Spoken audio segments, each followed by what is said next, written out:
Muy buenos días. La Universidad Nacional Autónoma de México, la Coordinación de Humanidades, el Programa Universitario de Estudios sobre Asia y África, el Instituto de Investigaciones Económicas, les dan la más cordial bienvenida al Seminario de Crédito Público y Privado, Experiencias Nacionales y Globales en la Crisis Actual. Vamos a iniciar con el acto protocolario de inauguración de nuestro seminario. Y para ello, les presento a las autoridades que nos acompañan el día de hoy, a la doctora Gabriela Ríos, secretaria académica de la Coordinación de Humanidades, doctora Isalia Nava, secretaria académica, Instituto de Investigaciones Económicas de la UNAM, y doctora Alicia Girón, coordinadora del Programa Universitario de Estudios sobre Asia y África, a quien le doy primeramente la palabra. Adelante, doctora Alicia. Bueno, buenos días a todos. Es un gusto estar aquí con la doctora Gabriela Ríos en representación de la Coordinadora de Humanidades, también con la doctora Isalia Nava en representación del doctor Armando Sánchez, que en este momento están iniciando la sesión de nuestro Consejo Universitario de nuestra máxima casa de estudios. Bien, antes de iniciar y darles la palabra a la doctora Ríos y a la doctora Nava, quise de alguna manera hacer una pequeña reflexión de por qué este seminario trata sobre el crédito público y privado y las experiencias nacionales y globales en la crisis actual.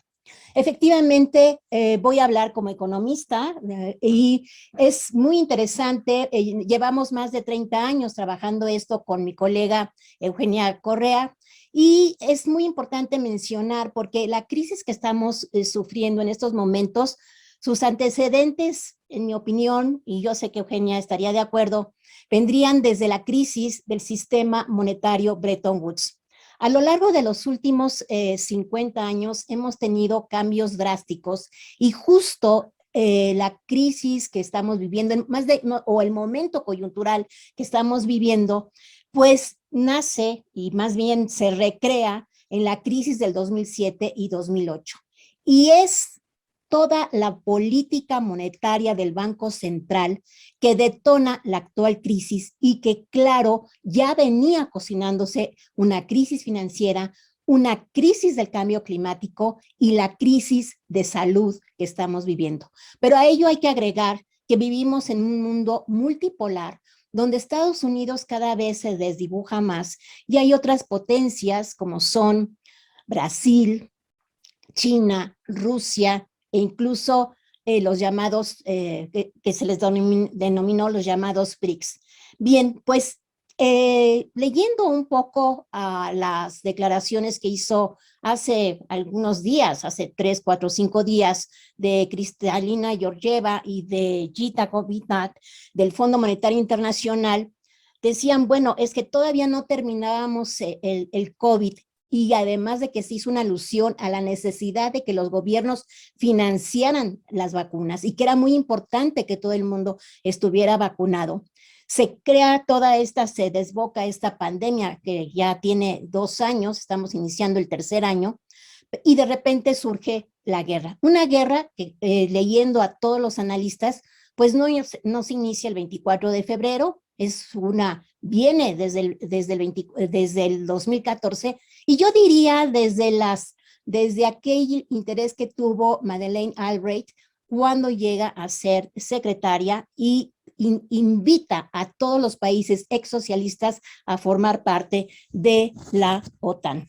Bien, ¿por qué menciono esto? Porque el crédito público y privado tienen un gran eje en todos los acontecimientos económicos, políticos y sociales.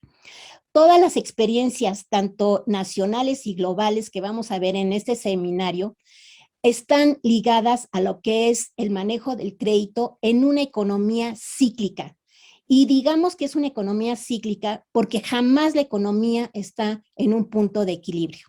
Y quisiera un poco también hacer alusión a 2 lecturas que en la clase de estructura económica mundial actual leímos e incluso la expusimos este lunes, donde Joan Robinson habla de que en economía no existe la normalidad, y es un artículo que escribió en 1972, y en 2013 James Galbraith, un gran amigo de este seminario, dice efectivamente, la normalidad en la economía no existe. Entonces, ojo, cuando todas nuestras autoridades dicen que hay que regresar a la normalidad, debemos de preguntarnos a cuál normalidad, porque efectivamente, vuelvo a insistir, en economía no existe.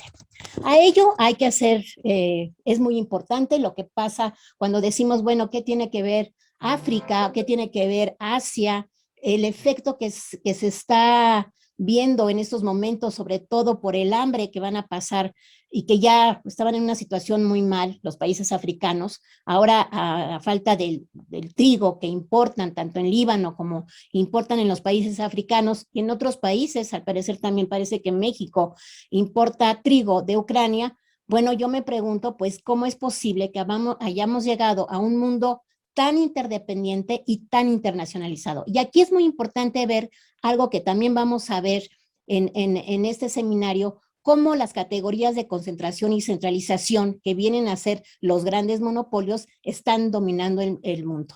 Y por último, quisiera terminar con dos cuestiones que me parece que son muy importantes y que se van a ver también en este seminario, que es el manejo de la tasa de interés. Sube la tasa de interés Powell, que es el presidente de la Reserva Federal de los Estados Unidos, e inmediatamente también se acuerda por parte de Banco de México subir la tasa de interés. Se sube la tasa de interés con una inflación que va hacia arriba y con un crecimiento que va con una tendencia hacia la baja. ¿Es esta la mejor manera de manejar la tasa de interés? Pues desde el punto de vista de la economía heterodoxa, definitivamente que si ya veníamos con una economía que no logra a tener, o como dicen o como se dicen nuestros gobernantes, volver a la normalidad previa al COVID o previa al 2007-2008, bueno, definitivamente que la tasa de interés, al subir la tasa de interés, afecta terriblemente a todo lo que nosotros debemos, las deudas, el servicio de la deuda, etcétera, y que también está creando un ambiente de profundizar la inestabilidad. Y a ello también hay que agregar que las criptomonedas juegan un papel muy importante, un tema que también lo vamos a ver. Yo con esto terminaría, maestra Vania de la Vega Xiota, con estas palabras un poco para animar a quienes nos están viendo y para poder iniciar pues el estudio del crédito y sobre todo uniendo a nuestros especialistas del crédito que llevan 30 años trabajando en el Seminario de Economía Fiscal y Financiera con el grupo de especialistas de África y Asia que están en el programa universitario de estudios sobre Asia y África. Muchísimas gracias. Gracias, doctora Alicia Girón. Doctora Isalia Nava, secretaria académica del Instituto de Investigaciones Económicas, en representación del doctor Armando Sánchez, tiene usted el uso de la palabra.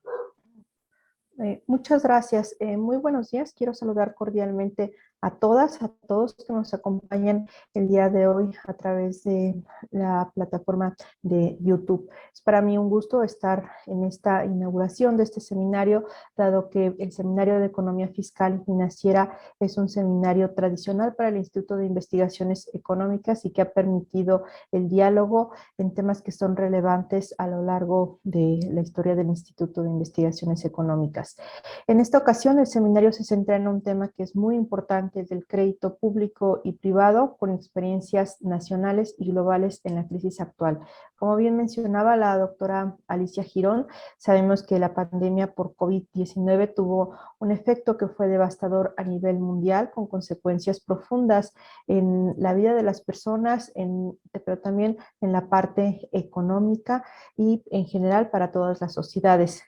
Como también mencionaba ella, tenemos que distintas regiones de América Latina y también de África se vieron bastante desfavorecidas, sobre todo por las condiciones económicas que ya enfrentaban los distintos países previos a la pandemia, y con la llegada de la pandemia las circunstancias de desventaja se acrecentaron y se vivió situaciones de desigualdad, de incertidumbre al interior de los distintos países. Por lo tanto, Ahora que estamos en un contexto de, esperemos que ya salida de esta pandemia, se enfrentan a una serie de retos y desafíos a los cuales se incorporan otras circunstancias económicas por las cuales atraviesa el mundo.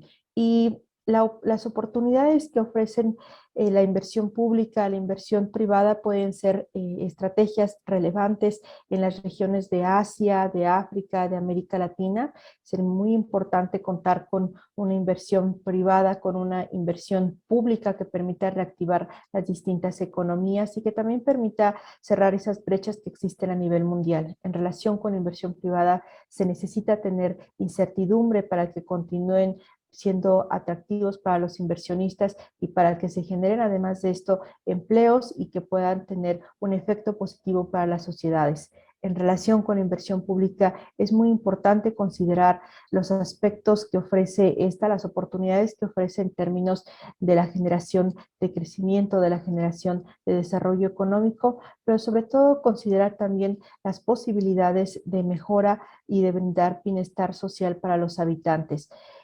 Por lo tanto, resulta muy relevante contar con una serie de medidas, de acciones que nos permitan proponer en términos de política pública una combinación de buenas políticas, de instituciones, de reglas, de regulaciones que nos permitan reducir estas brechas que existen entre las distintas economías y que nos permitan generar entornos que sean favorables para este tipo de inversiones. Y creo que el seminario que se va a presentar en esta ocasión nos brinda esa oportunidad a través de las distintas conferencias magistrales que se van a ofrecer y también de los distintos paneles que nos van a permitir tener una mirada más amplia sobre las oportunidades que existen para los distintos países y en distintas regiones del mundo, las oportunidades que brinda esta inversión pública y privada. Entonces creo que va a resultar un seminario bastante útil y que va a dar una mirada bastante amplia sobre las circunstancias y sobre todo algunas medidas y acciones para enfrentar los retos que hoy se presentan. Pues con eso quiero desearles mucho éxito y felicitar a la doctora Alicia Girón por la coordinación de este seminario. Muchas gracias. Gracias, doctora Isalia Nava. Doctora Gabriela Ríos, secretaria académica de la Coordinación de Humanidades, en representación de la doctora Guadalupe Valencia, tiene usted el uso de la palabra. Muchísimas gracias, Vania de la Vega. Pues para mí es un doble placer estar aquí con ustedes. Primero quiero saludar a todas y a todos los presentes en este seminario, que también nos están viendo pues vía streaming y todo. Creo que va a ser un excelente seminario y les comentaba que es un doble placer estar aquí con ustedes. El primero porque me da muchísimo gusto que exista esta sinergia por parte del PUEA y el Instituto de Investigaciones Económicas para generar conocimiento colectivo y que existan estas redes de conocimiento que nos brinda la Universidad Nacional Autónoma de México. Y el segundo gusto de estar con ustedes, pues porque estos temas me tocan por mi propia área de especialización. Como ustedes saben, soy abogada fiscalista y al ser abogada fiscalista, pues sí o sí tengo que tocar temas de economía, contabilidad, administración y últimamente nos hemos dedicado a hacer sociología fiscal y nos hemos encontrado con datos muy interesantes sobre lo que es la economía de resiliencia a raíz precisamente de la pandemia COVID-19. Y por eso es tan importante hablar y abrir espacios como este sobre inversiones públicas y privadas, porque esos van a ser el movimiento de motor de la sociedad. Hay que recordar que en México existen alrededor de 29.1 millón de personas que viven en el sector de la economía informal. Entonces, pensemos lo que representa para nuestra economía nacional lo que es la economía informal. Nosotros hemos estudiado este tema y consideramos que nos ayuda a reflotar.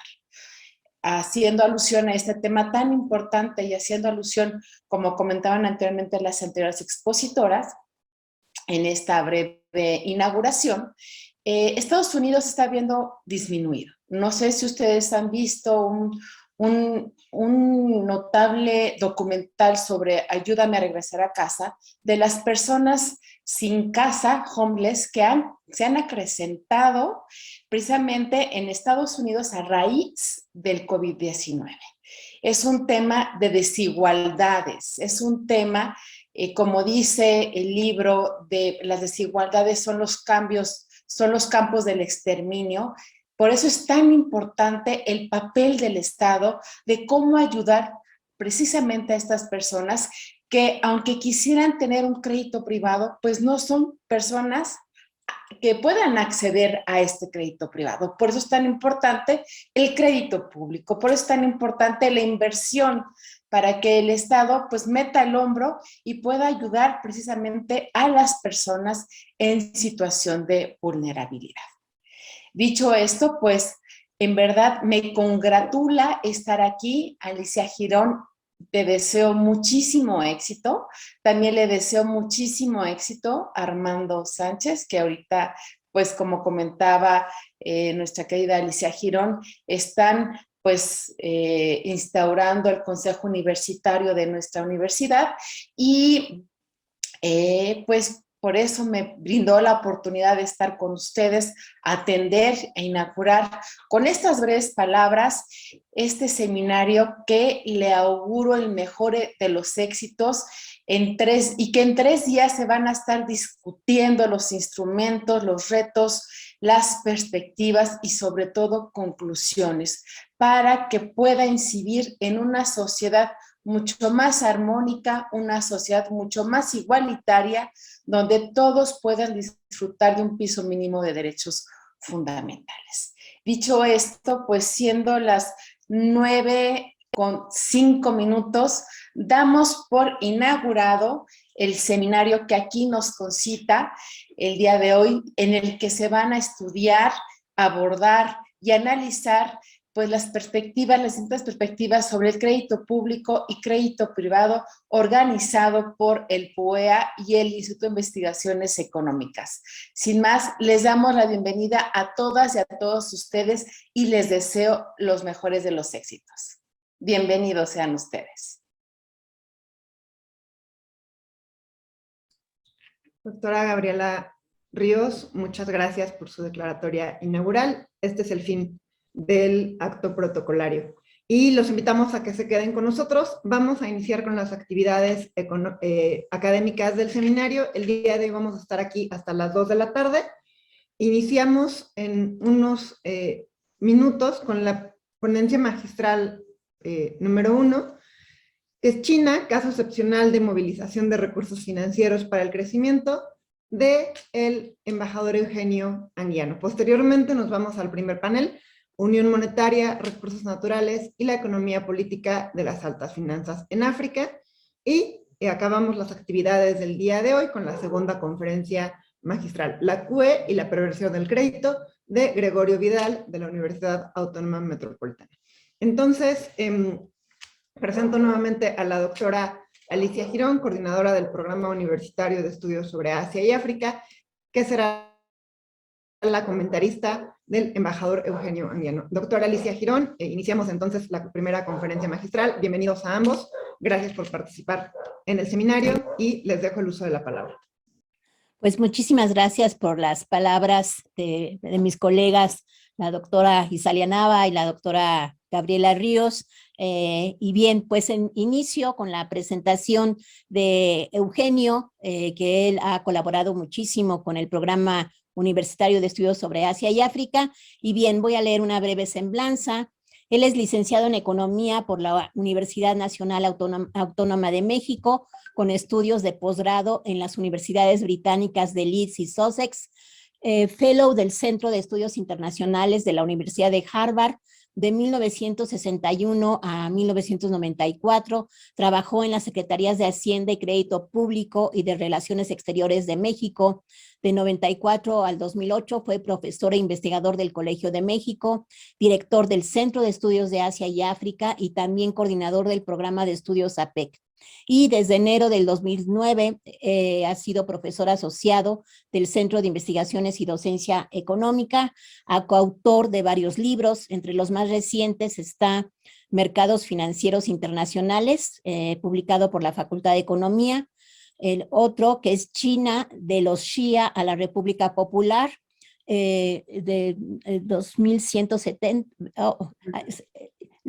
antes de Cristo, 1949, en coautoría con Hugo Pipitone, y después tiene otro libro sobre República Popular China, de la utopía al mercado, también coordinado con Pipitone, publicado en 2014, y después China reformada y sus dilemas en el siglo XXI, en coautoría con Teresa Rodríguez, un libro que yo he leído y lo recomiendo amplísimamente si alguien quiere conocer ahora sí las entrañas de China, y por supuesto por su experiencia, pues me da mucho gusto que él esté aquí presente. Nos haces un gran honor, Eugenio, y te doy la palabra. El título de la ponencia es China, ya lo mencionó la maestra Vania de la Vega Xiota, es China, caso excepcional de movilización de recursos financieros para el crecimiento. Adelante, Eugenio, te paso el micrófono. Muchas gracias, Alicia Girón. El honor realmente es mío estar con este grupo de investigadores e investigadores, profesoras y profesores que están trabajando no solo en los temas financieros, sino también los de Asia y África. Yo voy a compartir una pantalla con una presentación que voy a hacer valiéndome, apoyándome de un PowerPoint. La estoy abriendo en estos momentos. Tomé nota con mucho cuidado de las tres presentaciones que hubo hace un momento, y no puedo menos que estar de acuerdo con mucho de lo que se dijo ahí. Bueno, ¿por qué le llamo yo a un favorzote a la moderadora doña Alicia? Cuando esté a 5 minutos del tiempo que se me asignó, por favor avísame para cerrar pronto. Bueno, claro que sí, tomo el tiempo, claro. Gracias, gracias. ¿Por qué no baja esto? A ver. Ahí está. ¿Por qué le llamo yo a China un caso excepcional en materia de créditos y de movilización de recursos? Bueno, primero porque China fue un país que en los primeros 27, la República Popular es un estado que en los primeros 27 años de su vida, como República Popular China, movilizó financiamiento a una economía colectiva, sin que esta economía tuviera un sistema de intervención financiera típico de economías de mercado. A partir de 1978 y hasta el Producto Interno Bruto de China creció en los siguientes años, en los primeros 24 años de su vida económica, tomando de 52 a 76, el crecimiento de la economía de China fue de 5.3% compuesto, que parece una cifra adecuada, pero no lo es para un país que era muy pobre y estaba en vías de desarrollo. En los subsiguientes 38 años, por eso es lo excepcional de China, entra una nueva etapa que a partir de 1980 se abre la economía no solo en términos comerciales, sino sobre todo en términos financieros al exterior, con todos los riesgos que implica estar unidos al sistema de Bretton Woods, como ya mencionó Alicia. Este periodo que va de 1980 a 2020, la tasa de crecimiento a precios de constante de 2010 fue de 10.8% anual compuesto. En esta época también hay un cambio radical en términos del envío de recursos financieros a la economía real, porque se crea un sistema de intermediación financiera que comenzó a constituirse a mediados de los años 80 y que en poco tiempo se ha convertido en una herramienta clave para el desarrollo del país y para la expansión de su influencia internacional. Ahora, es excepcional China porque ¿qué es China? Es una economía, dicen los líderes chinos, que China es un socialismo de mercado. Otros autores dicen que es un capitalismo con enorme intervención del Estado. Bueno, vamos a ver ahora, recordar simplemente dentro de la excepcionalidad de China, algunos hitos, ¿no? En los primeros 8 años de creado el régimen comunista en China, se logró la colectivización de la economía y la ejecución de su primer plan quinquenal de desarrollo. Este avance hacia la colectivización fue mucho más rápido que el que la habría logrado de 1917 en adelante la Unión Soviética, o la Revolución Bolchevique, mejor, porque la Unión Soviética se crea en 1922. Los bancos comerciales existentes en China antes de la Revolución fueron todos ellos nacionalizados y cerrada la Bolsa de Valores de Shanghai.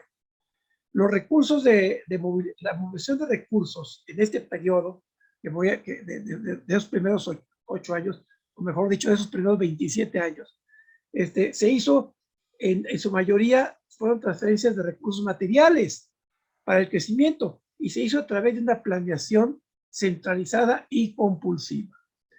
El dogma estalinista de que en una economía socialista planificada no podía haber ciclos económicos fue adoptado por el maoísmo de manera integral.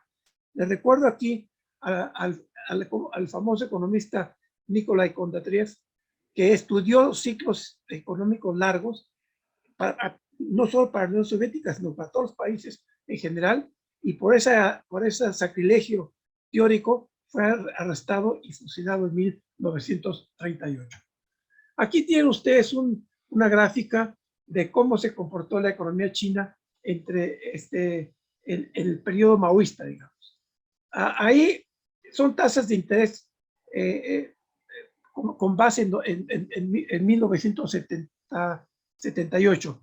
Y ven ustedes, hay altibajos, hay una especie de ciclo económico, cuando empieza a formarse, cuando arranca el primer plan quinquenal, hay crecimiento muy acelerado, luego se reduce un poco, pero no cae, no se vuelve negativo, y viene, es hasta 1961, 62, cuando, de hecho es de 1959, 61 o 62, cuando hay una caída enorme del Producto Interno Bruto, producto de la errónea política del gran salto hacia adelante.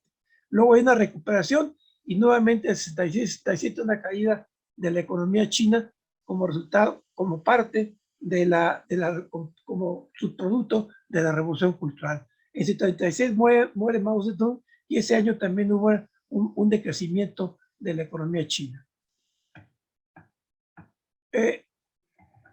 No me cambia nada, perdón. Ahí está. Aquí simplemente para que vean los datos de lo que significó el gran salto adelante.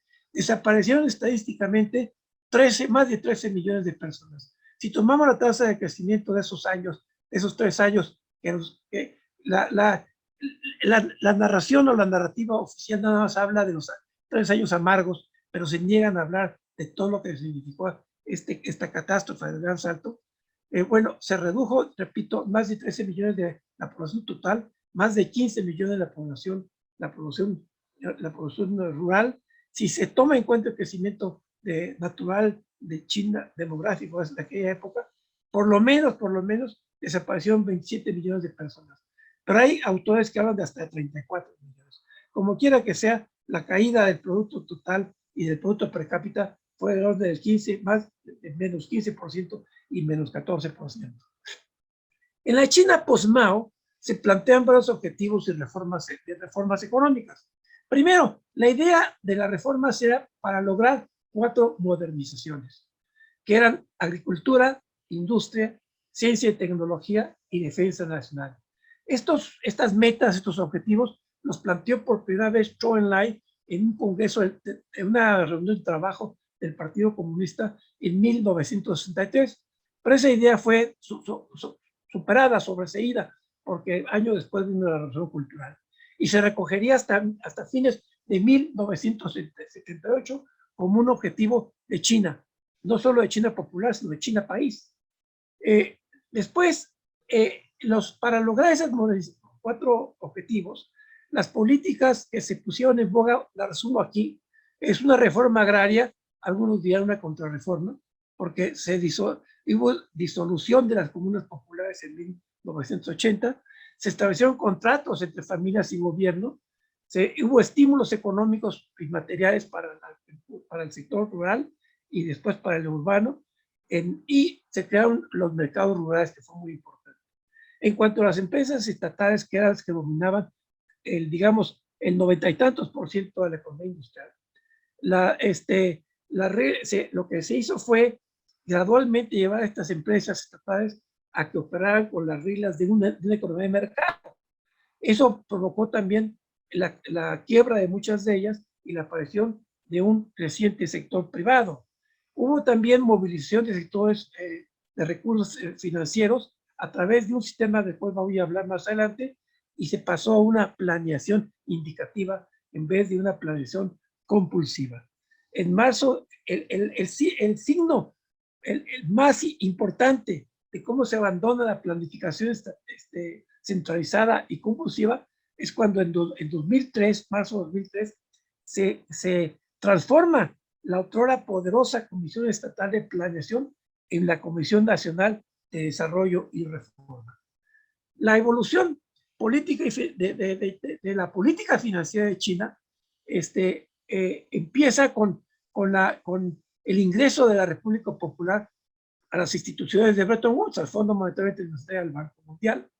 Luego se abren 5 zonas económicas especiales y 12 puertos de desarrollo económico y tecnológico estratégicos.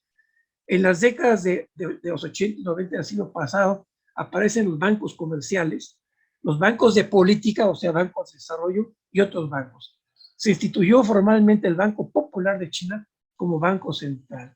Ahí se aprobaron una serie de leyes e instrumentos jurídicos, de los cuales no tocaré, porque son una lista enorme de nuevas leyes y nuevos reglamentos en cuanto a la intermediación financiera.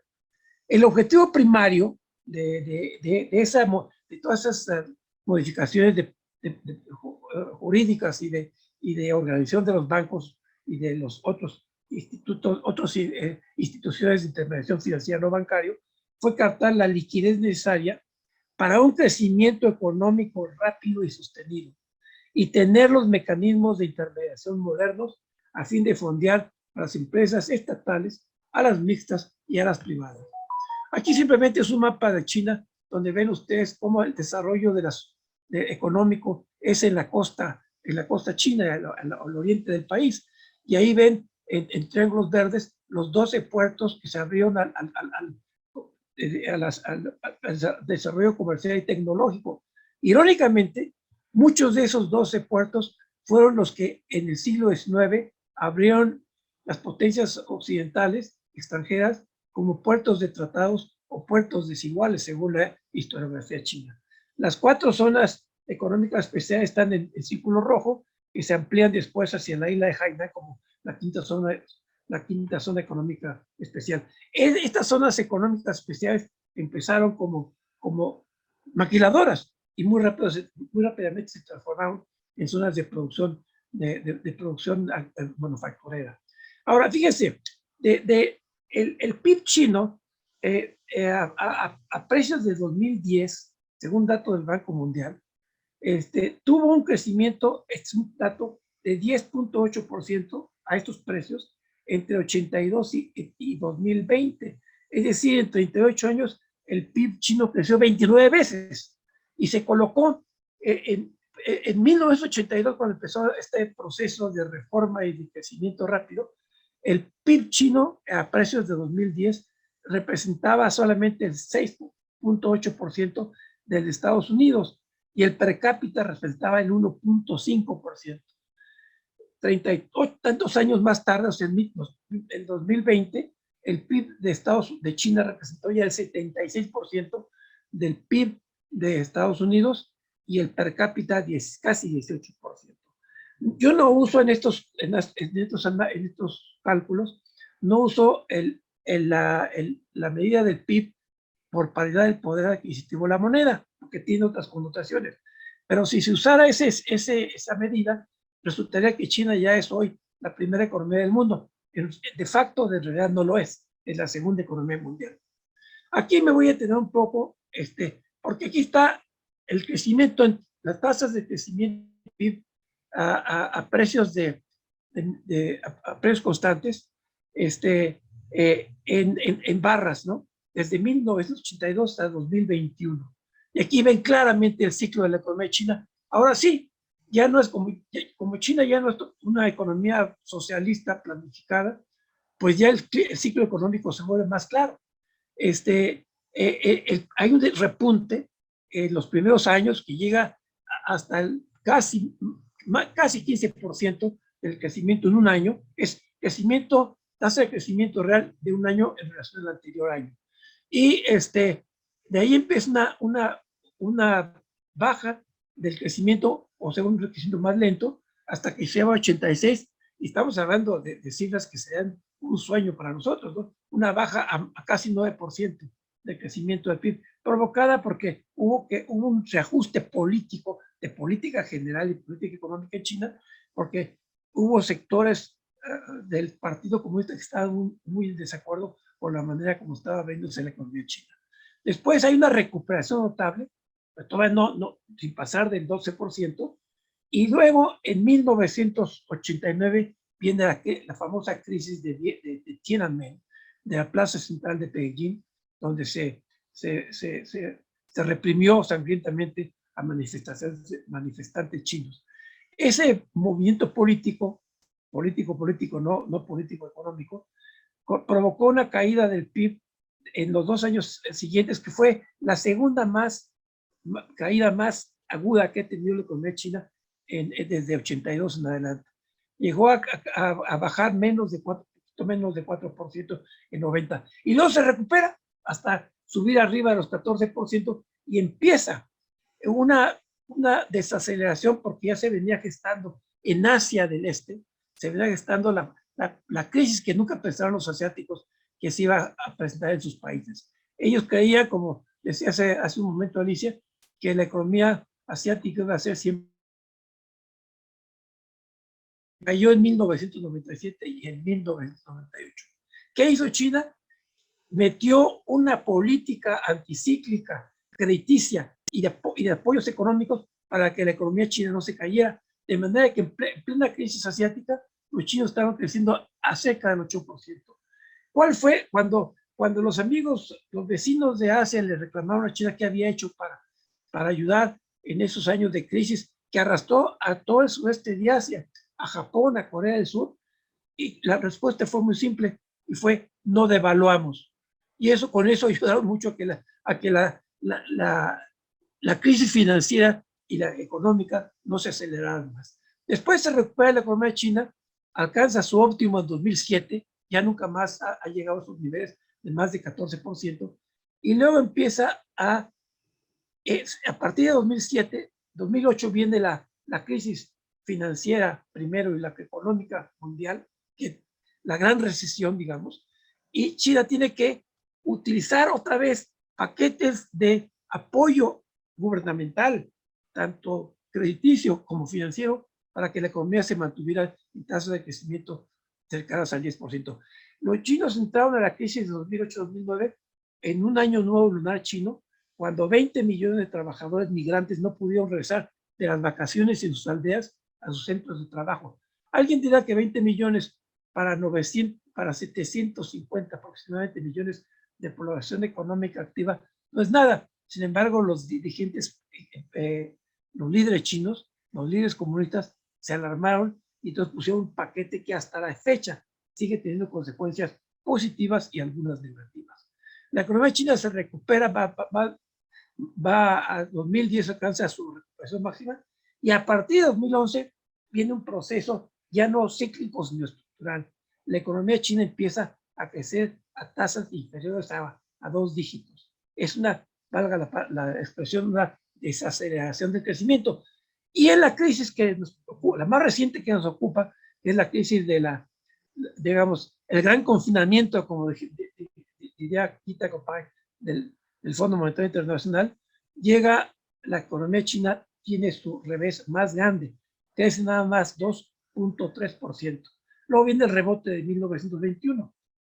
Bueno, ya no hago estos cuadros, estoy aquí planteando, es es una referencia a lo que yo expliqué, y de manera que no los voy a repasar, excepto en lo que se refiere al paquete de anticíclico que puso China cuando la recesión de mundial de 2008-2009. Bueno, es un paquete económico de 4 billones de renminbis, equivalentes a entonces, al tipo de cambio de entonces, en 2009, 2010, de 256,000 millones de dólares. Solo Estados Unidos tuvo un paquete en términos absolutos mayores que el de China, nada más que el PIB de Estados Unidos era mucho mayor. Esos 526,000 millones de dólares a precios actuales de China significaron el 87% de los ingresos fiscales de ese país en 2007 y el 13% del PIB de ese año. Se empujó la economía, se estimuló la economía en transportes, vivienda pública, infraestructura, salud y educación. Aquí está un cuadro que nada más lo señalo de cómo se distribuyeron a lo largo de 4 años, que son sus primeros años de ejecución del paquete, entre los distintos temas que ya mencioné de recuperación económica. Los últimos 2 de las filas de abajo es uno, innovación tecnológica, que en los primeros 2 años no estaba, y el otro fue la reconstrucción de 2 terremotos que hubo terribles en el occidente de China en 2008. Este cuadro de indicadores de vulnerabilidad económica a una contracción del crédito es muy interesante. Esto lo saqué de la revista The Economist de 2009. Ven ustedes una serie de países, de los menos eficaces a los más eficaces, de arriba abajo, tomando en cuenta 3 indicadores. El saldo en cuenta corriente como producto, como porcentaje del PIB de cada país, la deuda a corto plazo de cada país como porcentaje de la reserva, todas las reservas, y los préstamos bancarios como sobre la tasa de depósitos. La conjugación de esos 3 elementos, estos 3 indicadores, nos da la calificación según riesgo conjunto. Pero ustedes, Sudáfrica tuvo el mayor riesgo en esta época que estamos hablando, con 17 puntos. México andaba en 12 puntos, Brasil en 10, etcétera. Y ven hasta abajo, los que lo hicieron mejor, los tigres asiáticos, Tailandia, India, Taiwán y Malasia, pero China tuvo la calificación máxima, o sea, el riesgo conjunto fue 1 nada más, en esta medición de la que he hablado. Ahora, la crisis del COVID-19, esta que nos preocupa ahora, en ese momento, antes de que comenzara dicho fenómeno, como ya dije antes, empezó a crecer la economía china a tasas más lentas, pero de todas maneras muy importantes. Cuando se presenta, cuando surge la pandemia en 2020 y surge en China, no lo olvidemos, en Wuhan, entonces hay un encierro de la economía, un confinamiento muy generalizado. Los chinos han sido muy radicales, los dirigentes chinos, en atacar los síntomas de pandemia. Entonces, eso provocó que la caída, que el producto chino caía solo 2.3%. Veamos aquí este cuadro comparado, porque dice uno, bueno, 2.3% por un país que venía creciendo arriba del 9%, cuando ya era un solo dígito, a una franja de arriba de 6%. Bueno, para la comparación mundial, vean los resultados. La crisis del COVID-19 provocó una reducción de la economía mundial de 3.1%, las economías avanzadas 4.5%. Las economías en desarrollo, que siempre habían, mercados emergentes y economías en desarrollo que siempre eran positivas, cayeron 2.1%. Asia en desarrollo, que es la región más dinámica del mundo, cayó 0.8%. Solamente China creció 2.3%. Esto simplemente son los indicadores económicos actuales. Después haré referencia a esta fuente sin hace tiempo porque es muy importante. La fuente. Ven ustedes de 2016 a 2022. 2022 obviamente es estimado, proyectado. Y 2021 también está sujeto a modificaciones que saldrán en el mes de abril, cuando el Fondo Monetario revise sus cifras, las actualice en este mes que ve el próximo mes. Vean cómo las tasas de crecimiento ya son de solamente un dígito. de 6,9 hasta 6% en 2019, luego el bajón y el rebote económico de 7,9%, otro dice que es 8,1%. Como quiera que sea, otra vez a partir de 22, el fondo estima que China volverá a su nueva realidad de crecimientos menos altos, porque ya es una economía madura en muchos sentidos. Sigue siendo un país en desarrollo, no lo olvidemos. Ahí están las variaciones del consumo y la inversión con tasas de crecimiento y también las exportaciones netas como contribución al crecimiento del PIB. Ven ustedes que salvo los años de 22 y de 16, las exportaciones netas, o sea, bienes y servicios como contribución menos importaciones de bienes y servicios, han contribuido a la formación del PIB en forma positiva en todos los años menos 2016, 2018 y 2022 como estimado, ¿no? Lo demás simplemente señalo, me voy hasta abajo para que vean ustedes la deuda del sector público oficial, que es el renglón que está ahí como deuda del gobierno con porcentaje del PIB, pues no es muy alta, pero sube, empieza a subir a partir de 2016 hasta llegar en 2021 47% del PIB. Abajo, vean ustedes las reservas impresionantes que tiene China. Son miles de millones de dólares, es decir, son 3,0 billones de dólares hasta llegar a 3,67 billones de dólares, en 3,4 billones de dólares en 2021.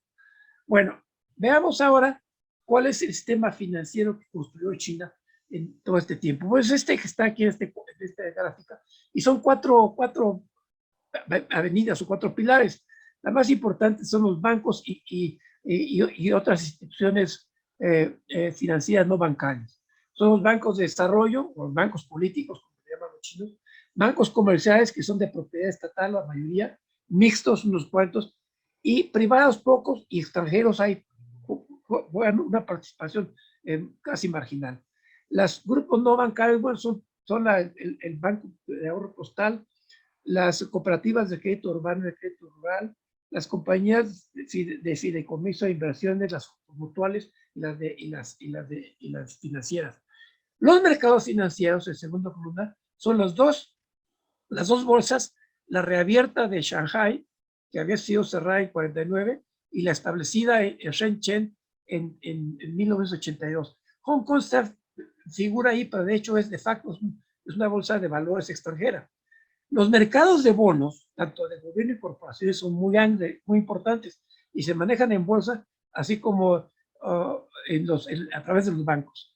El capital de riesgo de las empresas privadas viene con un papel creciente que ahora empieza a declinar, y el sector más especulativo, más difícil, si cabe, después hablamos del caso de las inmobiliarias chinas, son el mercado de bienes raíces. El mercado no estándar y el mercado de inversiones extranjeras directas pues, son complementarios. El no estándar son instituciones informales, o sea, bancarización de sombra, y sector híbrido son empresas colectivas, mixtas y privadas, y las inversiones extranjeras directas. Y los movimientos de capital juegan un papel complementario. La política financiera de China ha sido la de utilizar volúmenes agregados de fondos proveídos por el sistema financiero, principalmente doméstico, para el crecimiento de la economía. En 2011, el Consejo de Estado primero y el Banco Central de China, el Banco Popular de China, estableció el concepto de financiamiento social total, que es un término sui generis. Lo chino está como lo clasifican en inglés y en chino. Este instrumento incluye todos los créditos y toda la liquidez que inyecta el país a la producción de bienes y servicios. Se parece algo a lo que en la literatura económica convencional se llama agregado financiero de la economía real. Se parece. Pero esto del financiamiento social, no pierdan de vista la terminología china, es financiamiento social, no financiamiento económico. Financiamiento social total tiene préstamos en moneda local y moneda extranjera, fideicomisos, aceptaciones bancarias netas, bonos corporativos, etc. Aquí ven ustedes un cuadro de cuál es el objetivo de la política financiera de China. crecer aunque haya deuda alta. Y ya estamos en los años de 2016 a 2022, de nuevo 22, es estimado, en donde, repito, el crecimiento es menos acelerado, menos rápido que el pasado. Ahí ven ustedes el financiamiento social total, tasas de crecimiento anuales, el 30% es una anomalía porque ahí hubo un ajuste metodológico, pero abajo viene, en cada renglón, el financiamiento social viene lo que representa del PIB, o sea, el financiamiento social total en 2021 o en 2020, el año de la crisis, fue el 277.6% del PIB. Vean el esfuerzo de pasar recursos a la economía. Eso involucra como contrapartida pues endeudamiento.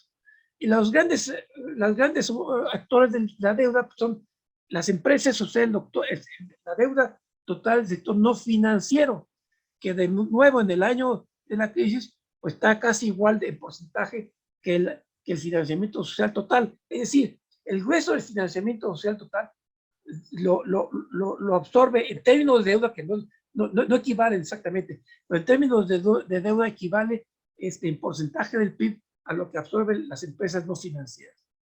Crédito doméstico, se lo pongo ahí es como paréntesis, crédito doméstico al sector privado. En 2000, como ven ustedes, es una variable que empieza a crecer del 168% del PIB hasta llegar a 176,5% en el año de la crisis. La deuda de las familias, el segundo componente de la deuda total, pues es moderada, pero va creciendo. Y la deuda del gobierno se ve muy baja, porque es la deuda oficial. No hago referencia a una que calcula el fondo, si es que no se plantea una pregunta al respecto. La deuda total nacional, eso es impresionante. De más de 300% en 16, llega en 21 a 389%. Y se calcula que en 22 sea 4 veces el PIB de China. La deuda externa, en cambio, pues representa, ven ustedes, del 12 al 16%. Pero muy importante, las reservas brutas que mencioné antes, de divisas, reservas brutas internacionales, perdón, son muy por encima de la deuda externa como porcentaje del PIB.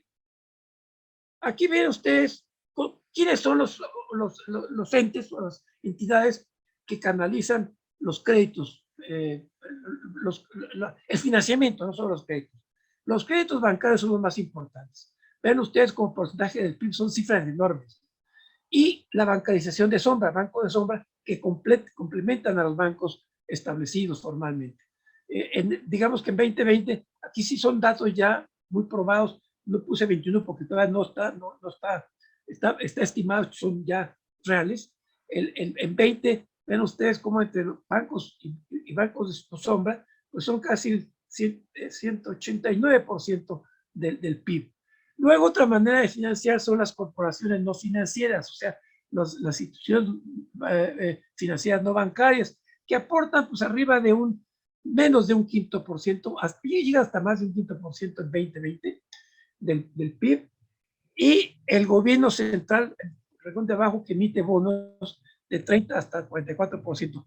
En cambio, la aportación, o sea, el autofinanciamiento de capital, digamos, reservas de depreciación y utilidades no repartidas, pues representa muy poco de la financiación, de la financiación a la economía real, a la economía de las empresas. Otros son, bueno, esas operaciones son, nada más les menciono, son swaps de deuda que tienen los gobiernos locales.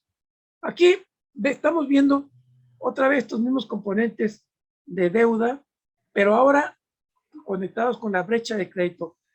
La brecha de crédito la calcula el Banco Internacional de Pagos de Basilea como el coeficiente crédito sobre PIB menos la tendencia de largo plazo de ese coeficiente. Esta es una medida muy criticada, muy controvertida, porque es muy extraña. ¿Cómo se determina la tendencia a largo plazo? Pues la metodología es muy peculiar, pero lo importante es lo siguiente. Mientras más alto sea esa brecha de crédito, es el margen de maniobra que tiene una economía nacional es menor. Cuanto más bajo tiene más margen de utilización de recursos crediticios y financieros, y cuando es negativo, pues con mayor razón. Vean ustedes cómo China en el año 2020 tiene que echar mano, ya venía en negativo, de los recursos financieros para sacar adelante la economía.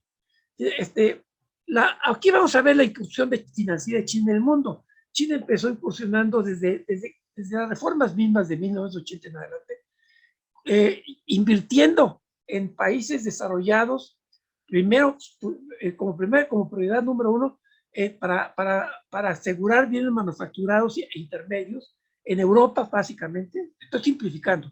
Están mezclados por Europa, empezó mucho Alemania, por ejemplo, compraron empresas que producen máquinas, herramientas y insumos importantes. Luego convirtieron en Estados Unidos, hicieron inversiones en empresas de alta tecnología. En países avanzados como Australia y Canadá, invirtieron en extracción minera. En Asia, África y América Latina, por último, los chinos han invertido para asegurar fuentes de materias primas y alimentos, fundamentalmente. Muy interesante, muy destacado es el fenómeno de abajo.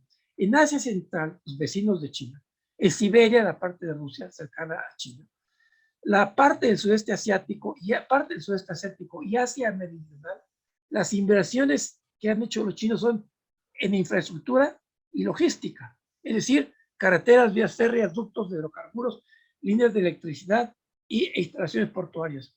Esto lo dejo para... En septiembre de 2013 y en octubre de 2013, Xi Jinping, el secretario general del Partido Comunista de China y jefe del Estado chino, visitó Kazajstán e Indonesia. Y en ambos países lanzó la iniciativa de construir conjuntamente con los países de Asia primero, un cinturón y una ruta de la seda. En chino es Dailu.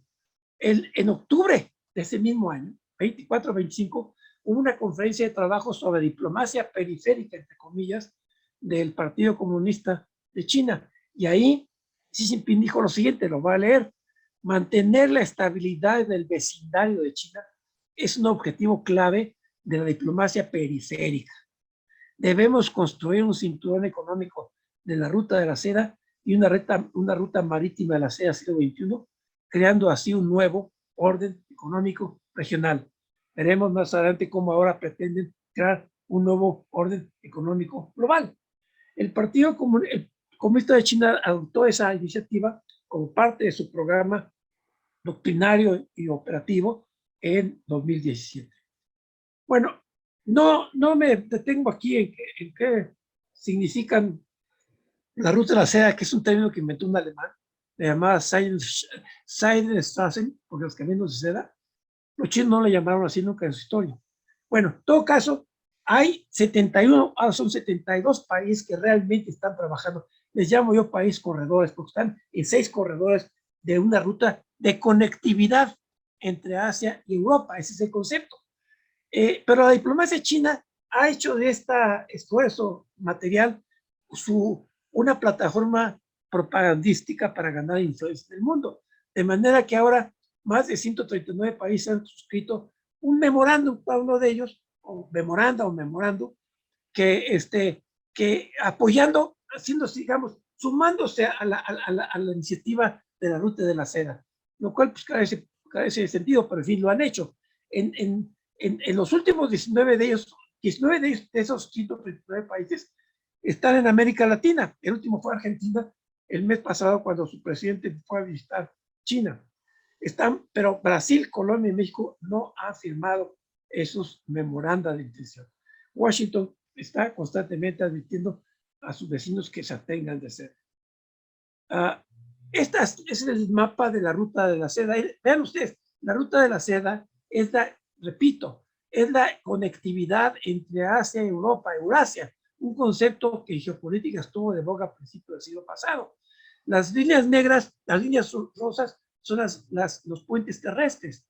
La China-Mongolia rusa, el gran puente terrestre de Nueva Eurasia, con variantes hacia China central con Asia meridional y del occidente, China-Pakistán estratégicamente muy importante, etc. Las rutas marítimas son en negro, llegan a través del canal de Suez, llegan al Mediterráneo, y de allí, básicamente en Grecia, tiene su punto de entrada.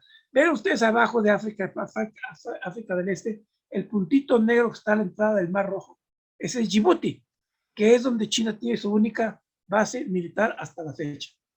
Costo, beneficio y riesgo de esto. Bueno, un grupo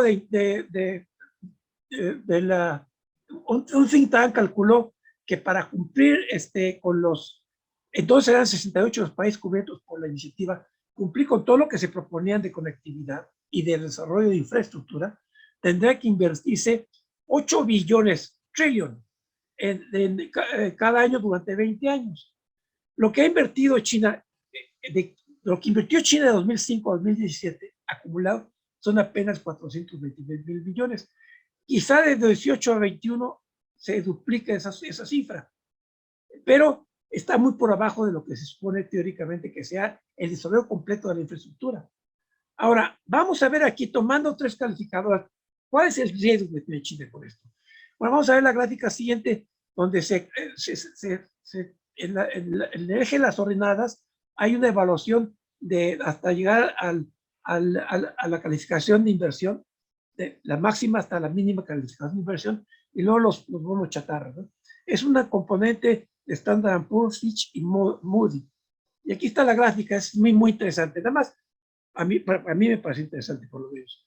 Vean, en la ordenada está en izquierda, el máximo punto de calificación fue 21% que encontraron, y el punto de los países que llegan hasta grado de inversión es hasta la India más o menos, India y Panamá probablemente. A partir de ahí son países que no tienen grado de inversión. Las barras son donde más dinero han puesto. De 2005 a 2027, como dije, hay 420 mil millones de dólares. En Pakistán han invertido 40 mil millones de dólares y Pakistán está prácticamente quebrado. De manera que el riesgo de que esa inversión no produzca resultados es muy grande. Pero quizás lo que le interesa a China, en el caso de Pakistán, es la posición política, no el costo-beneficio. Los únicos países donde las cáparas son bajas y que tienen un grado de calificación muy alta son Singapur, Nueva Zelanda, Emiratos Árabes Unidos, donde ha estado invirtiendo China. Repito, estos 60 países de las abscisas son donde China había invertido hasta el año de 2018. Los riesgos son muchos. Gran cantidad de recursos financieros comprometidos en obras de infraestructura que requieren de largo plazo para madurar. Expansión excesiva que podría resultar en un sobregiro estratégico de China. Dos problemas. ¿Cómo enfrenta a China? ¿Cómo resuelve a China la tensión de deuda? Dos ejemplos rápidos. En el caso de Tayikistán, Cuba y Venezuela, les han condonado toda la deuda que tenían acumulada con ellos o parte de ella. O bien cambian deuda por acciones, como fue con Sri Lanka en el puerto de Hambantota, que fue construido por ingenieros chinos con empresas chinas, con material chino, porque casi nada del material de construcción lo producía Sri Lanka. Les dieron un préstamo a ese país de 8 mil millones de dólares al 6% de interés, y cuando no pudo pagarlo, China aceptó un swap de deuda por acciones y tomó el control del puerto por 99 años. Irónicamente, los británicos, las potencias europeas, tomaron los puertos de China también por 99 años. Ahora, fuente de fondeo, bueno, aquí se las dejo para que la vean. Esto es muy impreciso todavía porque son fuentes posteriores hasta 2018. Y ahí el Banco de Desarrollo de China ha sido muy importante, el Banco de Industria y Comercio de China, etcétera. No mencioné los bancos en mi presentación del sistema financiero, pero porque se me llevaría tiempo, pero queda abierta la puerta para decirles simplemente que de los bancos comerciales, los 5 más grandes son estatales y son públicos, porque también operan en los mercados de valores. 4 de esos 5 grandes chinos estatales son los 4 primeros bancos más grandes del mundo. Luego vienen 12 bancos por acciones, que también son enormes, y luego y los bancos de política, que son 3, los bancos de desarrollo. Luego, aquí simplemente... Eugenio, nos quedan unos 7 minutitos. Bueno, ya me estoy acercando al final. Aquí, del IDAILU, lo que pasa es que rebasa los frutos de largo plazo de la conectividad entre Asia, parte de África y parte de Europa. Si no surge ningún choque financiero, pues es posible que sea políticamente ya está redituando y es posible que también reditúe económicamente. Para que se complete esa rentabilidad, lo que va a ocurrir, y ya está ocurriendo todavía en poca medida, es que bancos privados europeos, bancos de desarrollo de otras partes del mundo, como el Banco Mundial y el Banco Asiático de Desarrollo, ya están comprometiendo que van a participar con fondos en obras de infraestructura de la conectividad. Desde 2020 en adelante, China, bueno, ya dije que sumó país para desplazar la influencia de Estados Unidos, ¿no? Ahora, muy importante el tema. El Plan Marshall, que le costó a Estados Unidos entre 1948 y 1952 más de 13,000 millones de dólares, que puestos a precios de 2018, pues llegaría a 135,000 millones de dólares, muy por abajo de los 420,000 millones de dólares que China había invertido solamente entre 2005 y 2017. El resultado fue, sin embargo, el resultado fue muy exitoso para Estados Unidos con esa menor inversión, porque reconstruyó economías que ya eran desarrolladas antes de la guerra, y lo hizo con mucho éxito. En cambio, China pone en juego un proyecto muy riesgoso, ya que cubre muchas economías de desarrollo, y que su éxito, ya lo repetí muchas veces, requiere de largo plazo, y si no llegan los capitales privados y públicos de otros países, el proyecto puede entrar en una situación crítica.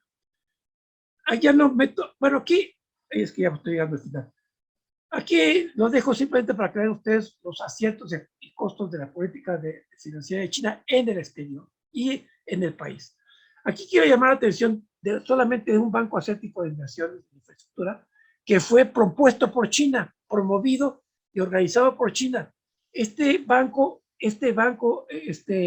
multilateral empezó operaciones en 2016 con solo 57 estados miembros, 37 regionales y 20 no regionales. Regionales, China pone Asia, pero también incluye algunos estados como Rusia, que es parte de Asia y parte de África. En agosto de 21, que es el último dato actualizado del banco, del AIIB, tenía 89 miembros, 46 regionales y 43 no regionales. Entre los no regionales había 7 de América continente: Argentina, Brasil, Canadá, Chile, Ecuador, Perú y Uruguay. Los demás no hemos entrado, y ahí sí, voceros de Estados Unidos constantemente están advirtiendo a sus amigos y aliados que no entren. Pero como ven ustedes, Canadá ya entró, está Gran Bretaña, está Francia, etc. La organización es casi una copia de calca del Banco Mundial. Tiene una junta de gobernadores, que son los de los países miembros, juntas de directores ejecutivos y el director de administración. Este último director de administración es un presidente y 5 vicepresidentes. El presidente va a ser siempre chino, igual que en el Banco Mundial, o sea, es siempre Estados Unidos. ¿Por qué? Porque son los accionistas mayoritarios de ambos bancos. Actualmente los 5 vicepresidentes que tiene este banco son un británico, un ruso, un indio, un alemán y un indonesio. Conclusiones: el Estado chino moviliza suficientes recursos para contrarrestar la crisis actual y las pasadas, y además para sostener el crecimiento económico de China, que es todavía muy importante, aunque ya no sea de más de 2 dígitos, ya no sea más de superior a un dígito. Es además, el Estado chino es el principal instrumento que mueve el Estado chino para canalizar recursos, es, ya lo dije, el financiamiento social total, que es muy importante. Si hay tiempo, que después se los explique qué es, no ahora, pero en otro momento. Los bancos principales son los bancos principales, o sea, proveedores de crédito, son los 5 estatales que mencioné, son también los que prestan dinero a las empresas estatales. China tiene 5 administradoras estatales de fondos, son instituciones financieras no bancarias, pero son del Estado, que constantemente están rescatando a los bancos de las carteras de deudas de difícil cobro. Finalmente, las empresas estatales de China receptoras del crédito estatal son en promedio poco eficientes. Nada más un dato, pero hay muchos más. Según Garside, que escribió en 2021, las empresas estatales chinas generan el 22% del PIB y absorben el 55% de la deuda corporativa total. Aquí, estimados amigos, queridos amigos, ahí lo dejo por si hay algún comentario. Bueno, desde luego el comentario de Alicia y luego a ver si hay más tiempo. Gracias. Muy bien. Muy bien, Eugenio, voy a hacer unos comentarios muy breves, pero en el fondo lo que más me gustaría destacar es cómo China se plantea desde la Gran Revolución, bueno, de Mao y después las reformas de Deng Xiaoping, pues se plantea uno de los elementos más importantes para lo que vendría a ser el desarrollo económico y que es la creación de un gran banco, el Banco Central, y por el otro lado, la potencia que tiene para crear los 4 grandes bancos que ayudan a todo el crecimiento de China, y la otra que podríamos decir en palabras de Minsky, que es un país que tiene un big government y un big bank, o sea, es el Banco Central con una política de crecimiento y por el otro lado un gobierno con grandes instituciones. Y esto es lo que permite de alguna manera construir un crédito público, ¿verdad? Que detone todo un ambiente de procurar un pleno empleo. Y recojo esto de pleno empleo porque recientemente, me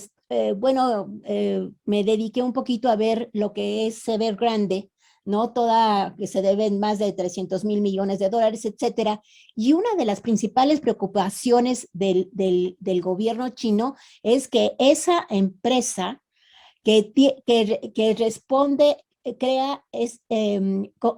aporta el 25% al Producto Interno Bruto chino, está dando empleo a millones de chinos. O sea, esa empresa más todo lo que es el sector de la construcción. Y esto yo creo que es lo que más importa en un país, más allá de andar quebrando empresas o salvándolas posteriormente a costa de una deuda social muy grande, lo importante es cómo el crédito me impacta en la creación de empleo.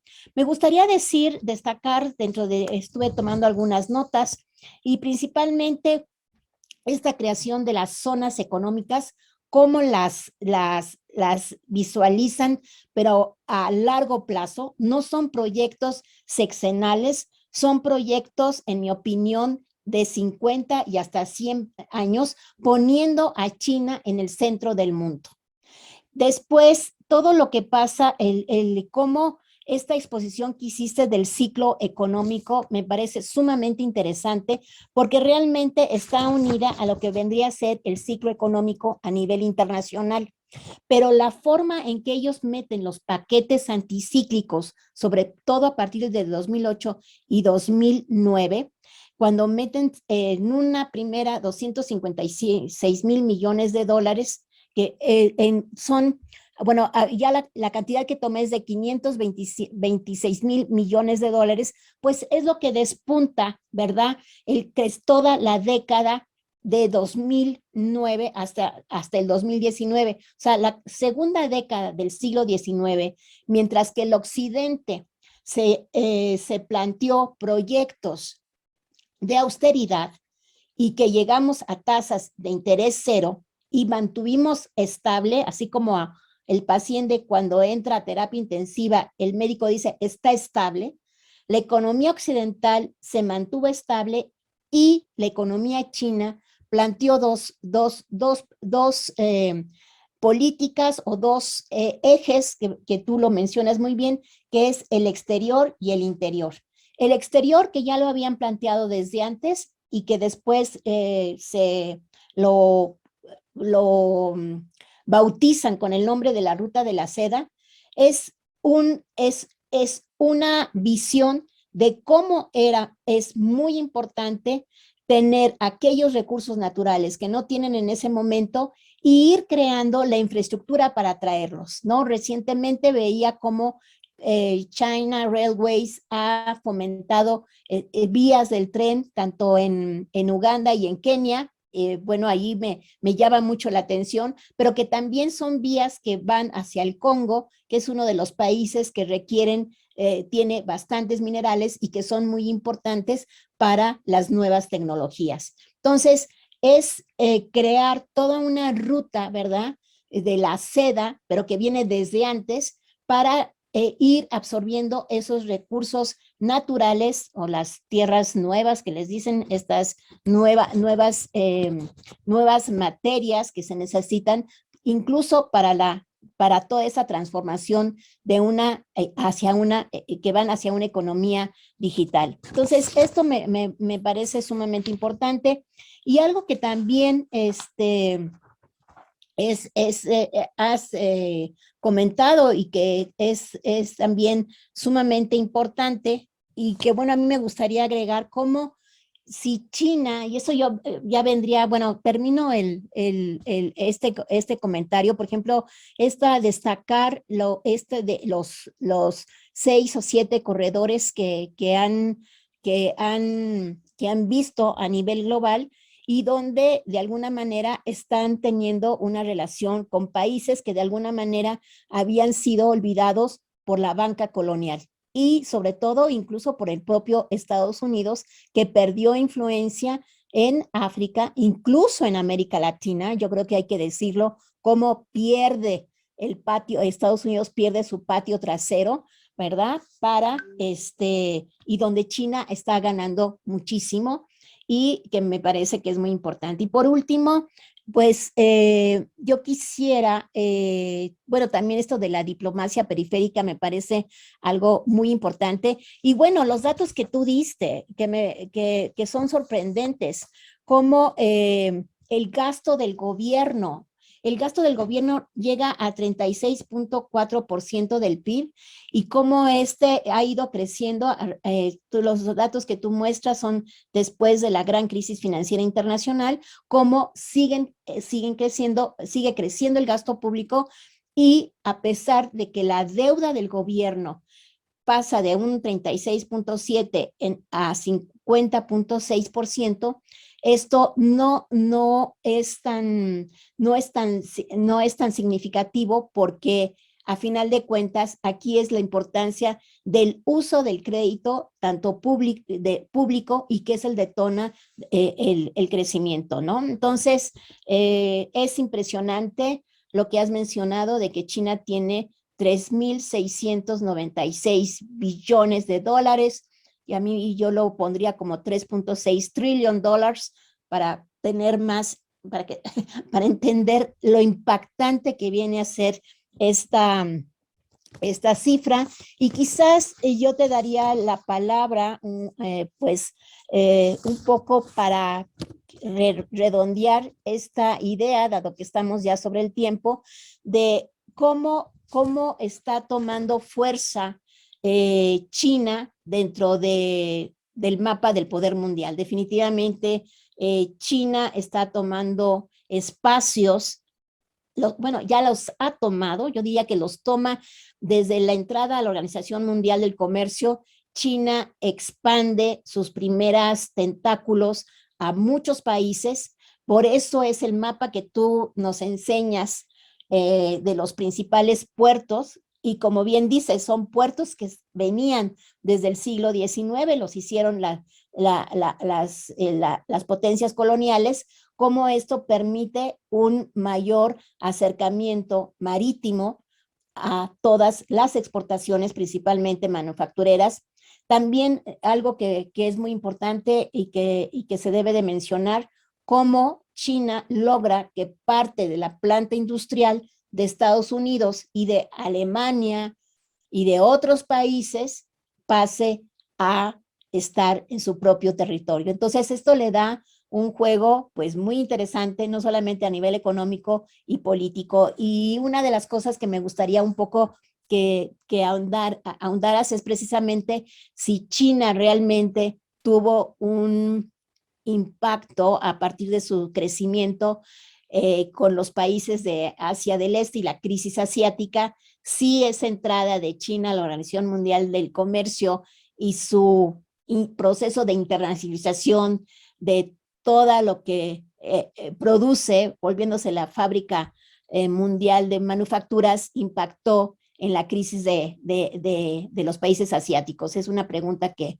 siempre me he hecho y bueno, como tengo el poder de estar aquí y el poder del micrófono, sí me gustaría que ahondaras, pero por el otro lado yo terminaría que bueno, tu ponencia ha sido muy enfática en explicarnos cómo la importancia de las instituciones, la importancia del sistema financiero chino, que a pesar de que hay bancos también extranjeros y hay bancos que también tienen acciones que se cotizan en los mercados de valores a nivel internacional, bueno, hay un eje rector de lo que es el crédito público y cómo defender el empleo en China. Yo dejaría aquí, te pasaría el micrófono, Eugenio, muchas gracias.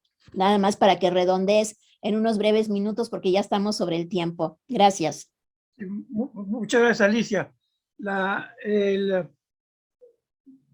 manera como, por eso le llamé excepcional el caso chino, porque la manera como los chinos han desarrollado su propia economía, han sabido aprovechar sus recursos internos y sobre todo capitalizar bien los externos, que no son muy numerosos, pero son muy selectivos, es extraordinaria.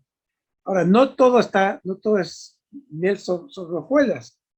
Tienen problemas muy serios. Problemas muy serios, y es por lo que empezaste a mencionar, es justamente la industria de la construcción de los bienes raíces, que fue en los años 90 y principios del siglo actual uno de los principales motores del crecimiento. Por eso los chinos después la transfieren su experiencia a la ruta de la seda en términos de infraestructura, de conectividad económica.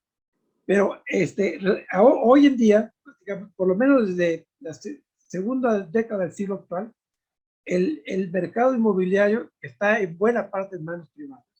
Se ha vuelto muy especulativo y está en problemas muy serios de quiebra. Está el caso de la inmobiliaria del sur de China, Evergrande se llama así. En chino se llama Genta, simplemente es un grupo muy grande. Está quebrada y ya el gobierno chino ya desde hace 3 años ya no quiere ayudarlos, rescatarlos. ¿Para cuál es el mecanismo por el cual se desarrollaron? Son los gobiernos locales. El Estado chino es enorme. No es solo el gobierno central y no están coordinados. Cada provincia, cada municipalidad, cada distrito, cada región tiene sus propios mecanismos para construir. Lo importante es avanzar en términos materiales. Entonces, los gobiernos locales se han sobregirado y han operado en términos muy especulativos, y es el área donde más corrupción se localiza en China.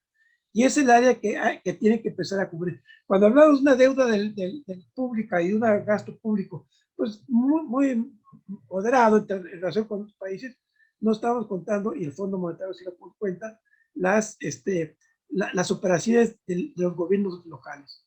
Si se cuenta eso, la deuda del gobierno chino en 2020 la deuda pública llegó al 90 y tantos % del PIB. La deuda actual está subiendo a más de 450%. ¿Por qué en el caso de los chinos cuando han enfrentado sus problemas cíclicos, entre ellos el de Asia, que es un problema que surgió por inestabilidad cambiaria y luego por riesgos crediticios? Así comenzó. Y empezó nada menos que en Indonesia y se llegó hasta contaminar al Japón. Entonces, ¿qué hizo China? China estaba tratando primero defender su economía para que no se cayera como la del sudeste de Asia, como la de Asia Oriental y sudeste de Asia. Y segundo, tratando de conciliar intereses políticos con sus vecinos. Entonces, el primer ministro entonces primer ministro de Malasia convocó urgentemente a una reunión cumbre con 6 países de la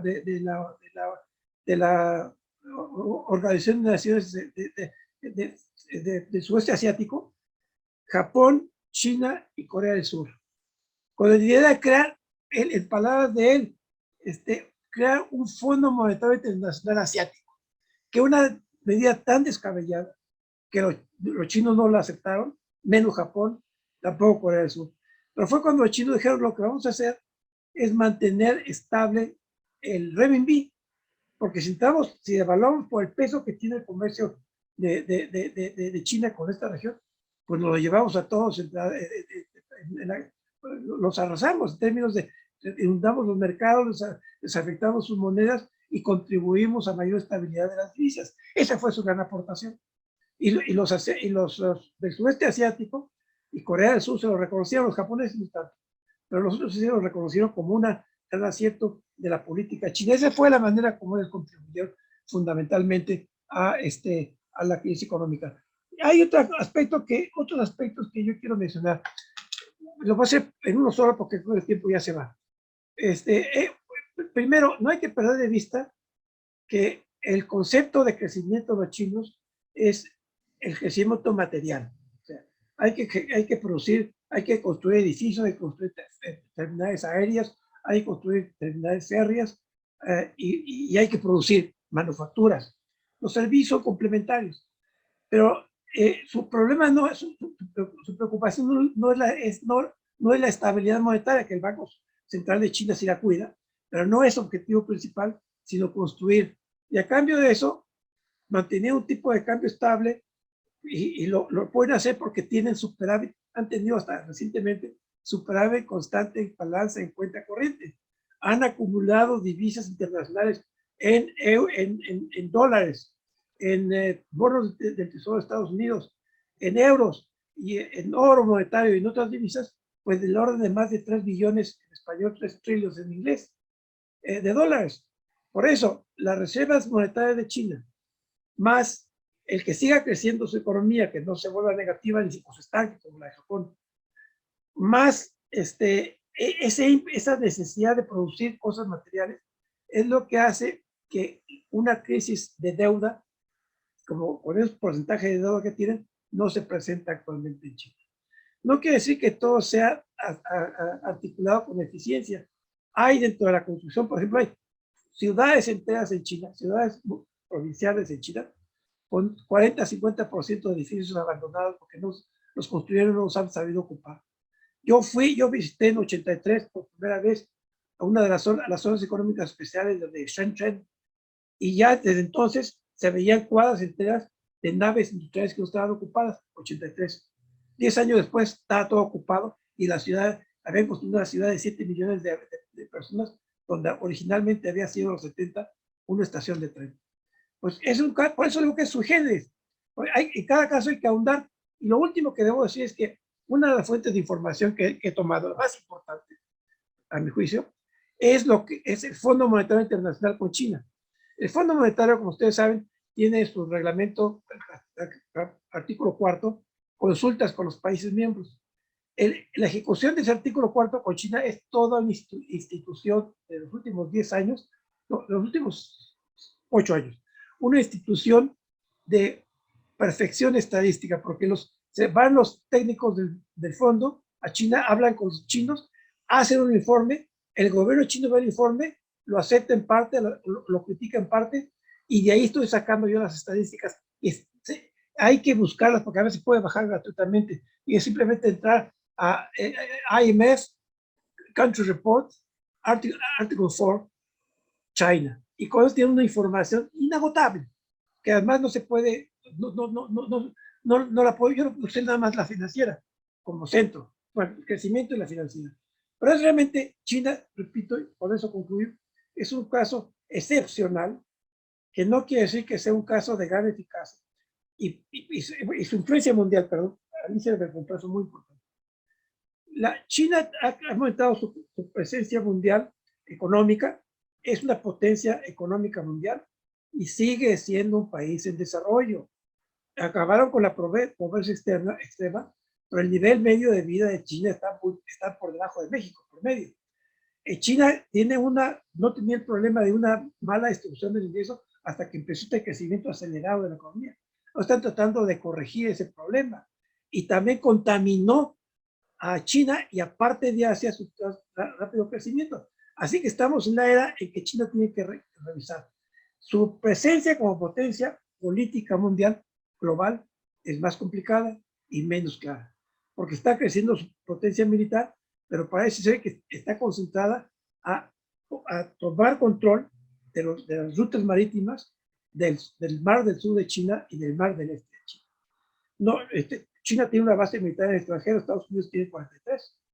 Entonces, todavía hay un trecho, pero a mi juicio, en el momento que se empieza a mover como para que sea potencia mundial, en lugar de solamente lo económico, a mi juicio, es cuando empieza a mostrar fenómenos que no son muy favorables para nosotros.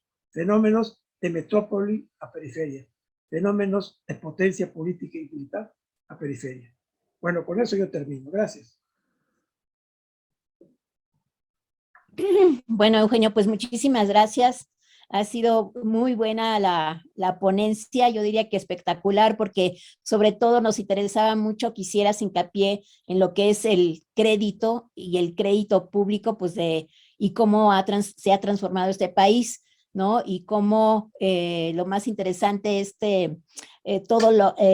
esta gráfica que tienes de cómo ha ido el Producto Interno Bruto y el ciclo económico chino y cómo han presentado sus políticas anticíclicas. Bueno, pues resulta que simplemente cuando viene el COVID, pues todos los países bajamos a -0, ¿verdad? Menos China, que se quedó en el 2%, y el salto que da a la última fecha, que da, como tú dices, el Fondo Monetario Internacional, un PIB del 8%. Pues muchísimas gracias, Eugenio. Nos da de veras un gran gusto que estés aquí con nosotros en este seminario que, bueno, está Investigaciones Económicas y el Programa Universitario de Estudios sobre Asia y África, y vamos a dar un receso para pasar a la segunda mesa, que es sobre unión monetaria, recursos naturales y la economía política de las altas finanzas en África. Y bien, pues yo les pido a todos los que están con nosotros aquí en la plataforma, y que a quienes están también en YouTube viéndonos, que vamos a tener un receso y a las 10:30 vamos a iniciar, y aquí ya está nuestro moderador también, el doctor Marco Reyes de la Universidad de la Ciudad de México. Pues muchísimas gracias. Muchas gracias. Muchas gracias. Y nos despedimos. Y aquí ya está Marco.